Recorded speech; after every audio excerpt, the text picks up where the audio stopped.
The News 4 Rundown starts now.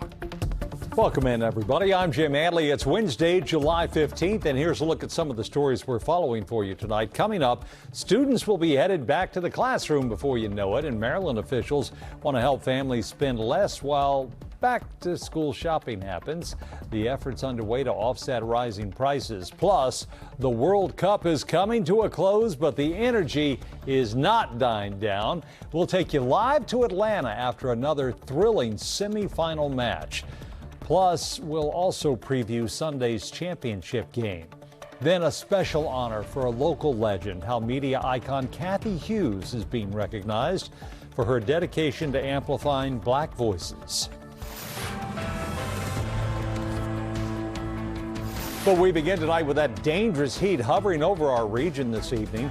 The sun is about to set in about an hour, and look at just how hot it still is, folks. Those are going to stick around overnight, with the feels-like temperatures reaching near record levels again tomorrow. Our Storm Team 4 Chief Meteorologist Doug Kammer joins us now. Doug, it is steamy out there. You just step out for a minute and you are feeling it. Yeah, you really notice that temperature out there. High temperatures today in the upper 90s. Did not quite reach 100 degrees. I thought we'd get around 100. Right now, 97. That was the high temperature today, so 3 degrees shy of what we were thinking there, but cooled because of a couple of factors. One, a lot of humidity in the atmosphere and a little bit of wildfire smoke that continues to be in the atmosphere. 97 Hagerstown, 90 in Richmond. This was the area that saw intense wildfire smoke, areas like Richmond and Virginia Beach. And notice these temperatures much cooler than our numbers into the upper 90s. And where they are now, 98, the current heat index D.C., about 108 in Philly, 97 in Ocean City. We did see a heat index earlier today of about 106, 107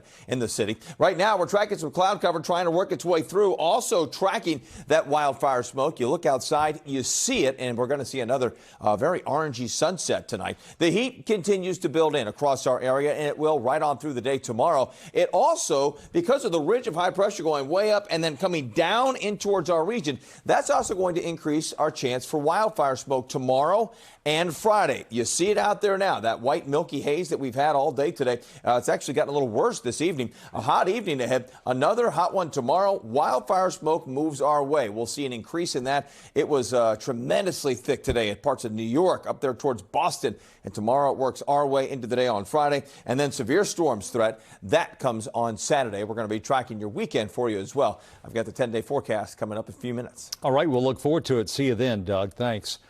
If you're heading outside this evening, it is important that you're prepared for the dangerous heat and the humidity. Won't take long to work up a sweat, even feel fatigued. Our Amy Cho takes a look now at how people in our area are staying cool and preventing heat exhaustion. Well, as we enter yet another heat wave here in the DMV, at this farmers market in Alexandria, not only do some folks stand outside for hours, they even grill in the scorching sun.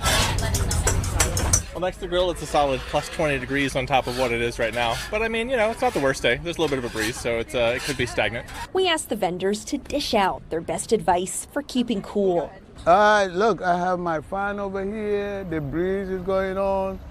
So, and it's an open shed, so I'm doing fine. Hydrate, hydrate, hydrate. Bring, you know, like a cold, wet rag, something you can keep in a cooler like we do, and put it on your neck, put it on your wrists. Keep yourself cool down. Cycle into air if you can.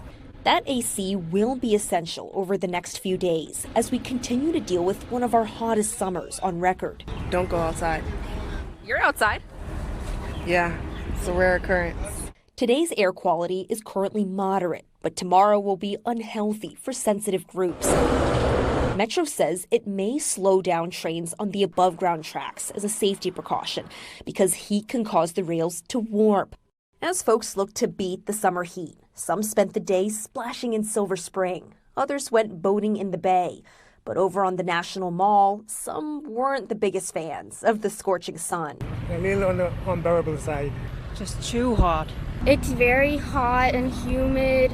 Definitely the sun is glaring, but I'm headed to the FIFA fan zone, so I'm excited to see the game. And back in Alexandria. You need something, man? The vendors say fresh fruit and a sunny smile can also help with keeping your cool. Have a great day. All right. Amy Cho, News 4. Hey, if you're traveling by train today, these scorching temperatures could slow you down. Amtrak tells us it's already making adjustments along the busy Northeast corridor because of the extreme heat. It can affect the rails. Take a look at this photo from 2024. When steel heats up, it expands, increasing the risk of what's known as a heat kink, where the track bends out of alignment. Just this 4th of July, a heat-related derailment happened near College Park. No one was hurt, but transit agencies say they're closely monitoring conditions as those temperatures climb. It's DC in July plus. That would be the way I would say it. It's definitely a little bit warmer than I remember. It's not so bad if you go early. It's you just wear a hat, keep covered up as much as you can. Really early. Be aware when heat restrictions are in place, train speeds can be cut in half as slow as 20 to 30 miles an hour if it gets really bad. Amtrak has already warned additional delays up to a half hour are possible.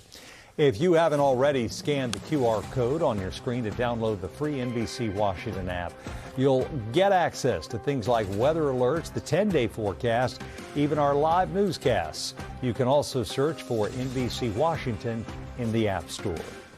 Now to some of the other stories we're following for you tonight. Fairfax County Police are launching a first in the region program.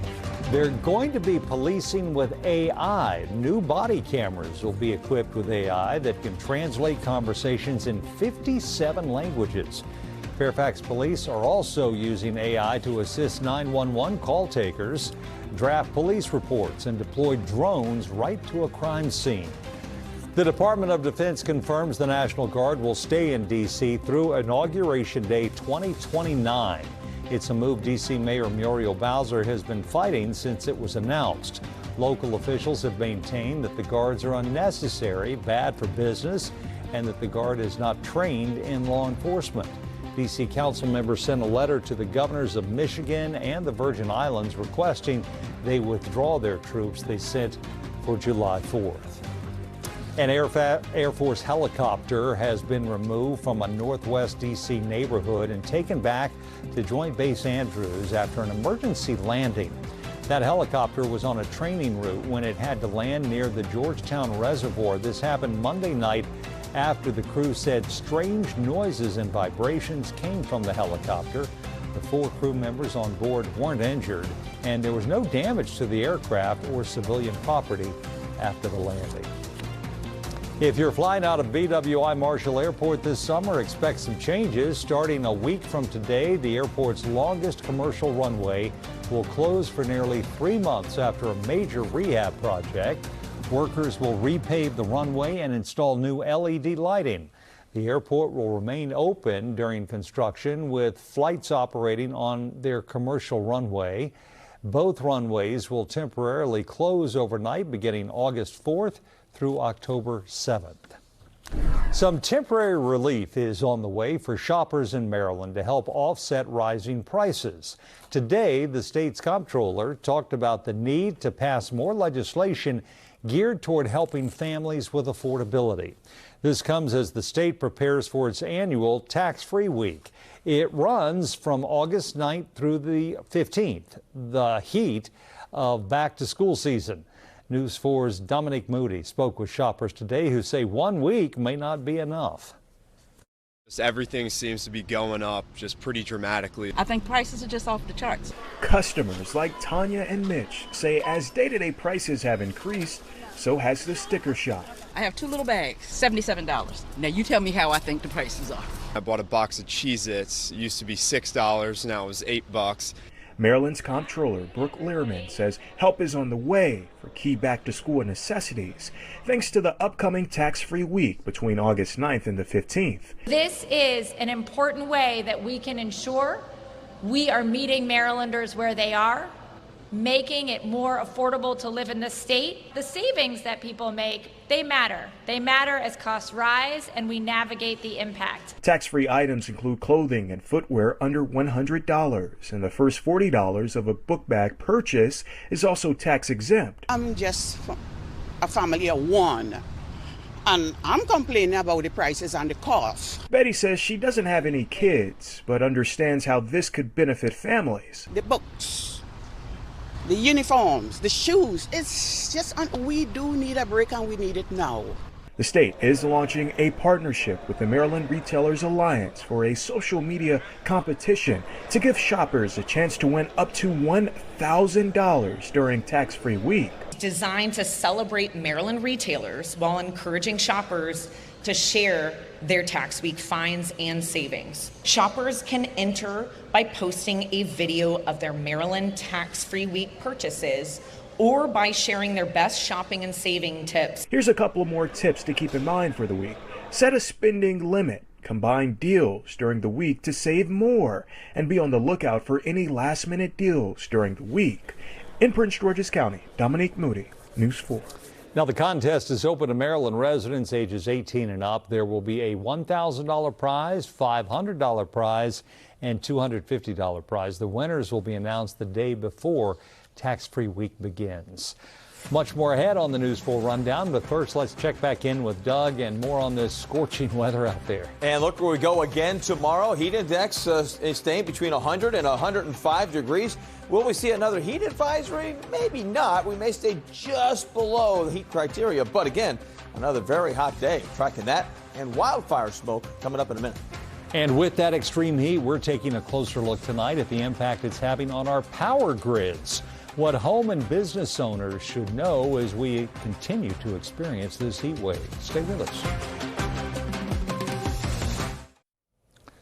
Virginia residents have broad concerns about the explosion of data centers in the state. A new poll from VCU also shows that residents want developers to pay more if they build new data centers. The poll found that nearly 3/4 of those surveyed, 72%, oppose granting sales tax exemptions to data center developers. Now, it also found 81% support requiring data centers to pay additional fees to offset increased electricity demand caused by the centers. And as extreme heat continues to pound our region, the high temperatures paired with the influx of data centers have many concerned about the toll these conditions could take on our electrical grids. Now, WTOP reporter Scott Gilman looked into this today. He joins us now live to talk about the potential impacts. Scott, thanks for taking time with us. First, what have you heard from our local power companies? How do they say they're dealing with the heat and added strain of data centers that draw so much power? Well, Jim, we know, first of all, it's no surprise to anybody how hot it is across the D.C. region. You all have been talking about it. We've been talking about it. And significantly, PJM, which is the regional grid operator, actually hit a record on July 2nd for peak usage. Now, it's preliminary, but essentially they are saying that it's likely an all-time record. And so all of this possibly could lead to what we looked into, this concept of a brownout. And what we learned from experts is it's so minor that folks might not even notice it at home. It's a little bit less power in your toaster, a light that's just a little bit less bright. It might flicker brown, hence the name brownout. And what's really interesting about this is despite the data center demand that you described and all of our smart accessories at home in our kitchens, our phones, our tablets, still, there are people that are opting into energy-saving, cost-saving programs that are essentially preventing really dramatic outcomes when we have the real excessive heat like we have this week and like we had over the July 4th holiday. These are programs where folks essentially say, I volunteer for the utility company to alter the amount of power that I'm getting during the time that the grid is being strained. And experts that we've spoken to say those programs are really making a major strides in preventing, all of us from losing power when it's super hot or super cold outside. Boy, that's encouraging to hear. Scott, let's talk more about that week leading up to the 4th of July. It was so hot, as you know. I have to imagine we put a lot of strain on the grid that week. What did you hear from utility companies about how they managed that? It was a struggle, and as some of your viewers may recall, the Department of Energy, Federal Department of Energy, actually gave some of these utility companies the option to go ahead and put their data centers on generators because of how much strain that excessive heat along the July 4th holiday was creating. But we learned that while some of them came really, really close to needing to do that, feeling like the strain was so extreme it was necessary, they didn't ultimately have to, and that's an encouraging sign. But still, the strain remains. And again, on July 5th, PJM, that regional grid operator, saying an all-time record, I believe it was between the 5 and 6 o'clock hour on July 5th. It was so hot that day after 4th of July that there was an all-time peak load, which is just really significant given how many hot days we've had in the last couple of years, too. And Scott, if we continue to see these long stretches of extreme heat, does that put our area at higher risk of experiencing, you mentioned brownouts, even blackouts too? It does. And one thing that a lot of the utility companies that we spoke to for our reporting on this shared with us is that a lot of the outages that have occurred previously, including during that July 4th holiday, were storm related, right? An animal on a line, a tree branch on a line. So they've stressed that there have not been any so-called brownouts or blackouts due to extreme heat. But as you all have been reporting, it's getting hotter and hotter, and the possibility becomes increasingly likely. And it's one of the reasons, Jim, that you see transmission lines and all of these projects that a lot of us have been reporting on, because they say in order to avoid getting to that worst case scenario that you need that extra help. And so they're monitoring it closely, but of course it's still heating up. So it's something we're just going to have to continue watching. Scott, thanks so much for sharing your insights. We appreciate it. WTOP's Scott Gelman joining us live tonight. All right, let's turn to that weather, and that's what everybody's talking about. The end of this week, I tell you, Doug, it is cooking out there still, and our ACs are getting a workout, and they're not going to get a break for a while. Mine was having a tough time today trying to keep up, especially the upstairs one. Now, as we make our way through the night tonight, we'll get a little relief from the heat, but still a very hot and humid night tonight, and that's going to lead to another hot and humid day tomorrow, too. Out there right now, look at that. The wildfire smoke really across our area right now. That's why we have that sunset. Normally, you'd see a bright, bright sun back there and blue skies, but we don't have that today. Wildfire smoke continuing to make its way on in here. 94 degrees right now. Feels like 98 degrees. We saw a high temperature of 97, well short of any records. That's good news here. I thought we'd get a little bit hotter today, but a couple of factors. One, a lot more moisture in the atmosphere. Humidity was way up there, a little bit higher, and then also wildfire smoke may have kept us on the cooler side. That's what's keeping the areas down to the south cooler. 95 in Frederick, 95 right now in Annapolis, 90 in Leesburg. Take a look at the current heat index. Still 101 in Annapolis and Baltimore, 100 in Gaithersburg, 101 Waldorf, Patuxent River coming in at 100 degrees. So yes, it's still a very hot night, and it will be tonight. So if you're eating dinner outdoors, or maybe you already did so, you thought, maybe I'll stick to the AC. Heat advisory is still in effect until 8 o'clock tonight. But again, I don't think this is going to be issued again for tomorrow. It could be. We'll see about that later tonight, and most likely around 10, 11 o'clock we'll find that out. Storm Team 4 radar is completely dry. We were tracking a couple of showers and storms up into parts of Pennsylvania and up towards New York. Tomorrow, we could see that boundary kind of work our way. We may see a few of those isolated showers and storms toward the Pennsylvania border, but that's about it. The bigger factor here, right now you can really see the clouds. This particular satellite image doesn't really show the smoke very much, but this one does. Look at the wildfire smoke. You can see the clouds too. They're the bright white, but anywhere you see the gray, you can see it really, really well right here. That is the wildfire smoke, and boy, was it thick today. This is Boston right here. This is New York. Boston and New York, I saw some live pictures earlier. It is extremely thick, and it's trying to work its way our way. So let me show it to you. As we work our way into the day tomorrow, notice by 1, 2 o'clock, it's right over our area and then moves off for the time being. And then on Friday, it comes right back. On Friday morning, boy, is it going to be thick out there. A little worried about air quality. Air quality tomorrow is in the orange range. Air quality on Friday could be air quality red, code red. So that's something we're going to be watching too. And it's going to be very, very thick across our region. So even with plenty of sunshine, that's going to keep temperatures down. And I think it could tomorrow, too. Tomorrow's forecast, the heat is on. I'm going for a high of 99 degrees. That's if we can get there with the early wildfire smoke that we've got across the area. It may actually keep our temperatures down just a little bit, but I do have us going up again into the hundreds, 100 to 105 degrees as far as the heat index is concerned. 94, smoke likely on Friday. Chance of storms on Saturday could be strong to severe.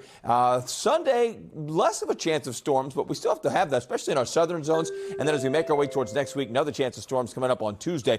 But you notice most of next week back into the upper 80s. So we get a little bit of a reprieve from the intense heat that we had today and that we'll have again during the day tomorrow. We will need it. All right, Doug, thanks so much. We'll see you tonight at 11. I'll be here. Finally tonight, a special honor for a D.C. legend. Mayor Muriel Bowser presented a key to the city to media mogul Cathy Hughes just moments ago. Hughes is the founder and chairwoman of Urban One, the parent company to Radio One and TV One. Hughes launched her broadcasting empire 45 years ago right here in Washington, becoming the leader of the nation's largest black-owned multimedia company. So, I have a key to the city. The mayor only gave out 6. I am number 6. So I just have one question for you. What does the key fit? Because the first door I'm going to try to fit it into is 1600 Pennsylvania Avenue. To mark the occasion, there were performances by District Kings and the Junkyard Band after Hughes was presented her key. News 4's Joseph Olmo will have more on today's ceremony and Cathy Hughes' legacy right here on News 4 at 11. Congratulations. That's going to do it for the News 4 Rundown on this Wednesday night. Be sure to join us right back here for News 4 at 11. For now, I'm Jim Adley. Have a great night and keep cool out there, everybody.